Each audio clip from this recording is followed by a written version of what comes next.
Sakubona mfundi, ngiyakwamukela kulanga lesitshiyagalolunye ele 21 day Ndebele challenge for beginners. Angithi day 9. Namhla sikhuluma ngenyamazana. Uyazikhumbula yini inyamazana zekhaya?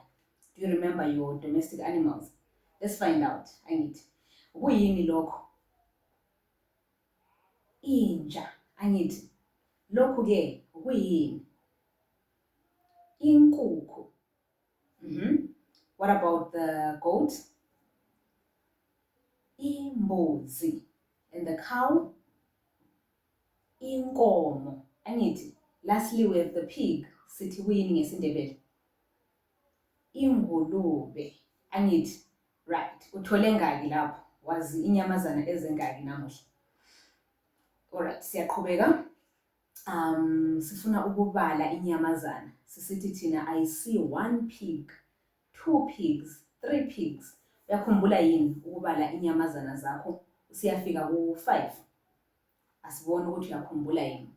Right, sizaqala ngokuthi I see 1 pig. Sithini ngesindebele? Ngibona ingulube eyodwa. Yikho yini okuchiloyo? Ngibona ingulube eyodwa. Angithi I see 2 pigs. Ngibona ingulube ezimbili. How about 3? Ngibona ingulube ezintathu. How do you say I see 4 pigs ngesindebele? Ngibona ingulube ezine. Angithi 5. Ngibona ingulube ezinhlanu. Right, uzuze ngaki mfundi? Uzuze ngaki out of 5? Siqhubeke futhi.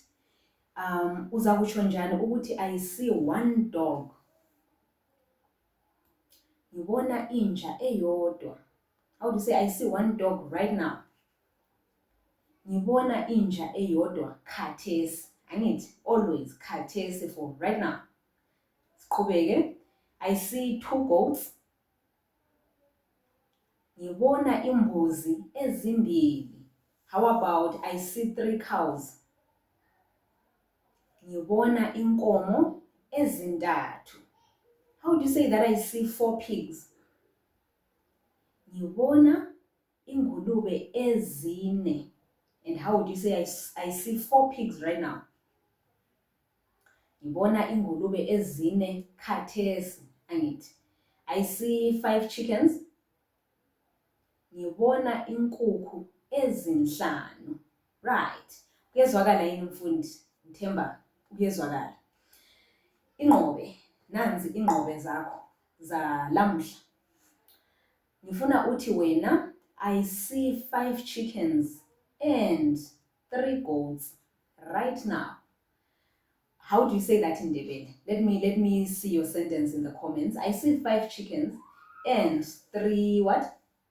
10. I see 5 chickens and 3 goats right now. Yes, put it in the comments please, and sizabonana ku challenge ezayo. Ube losuku oluhle.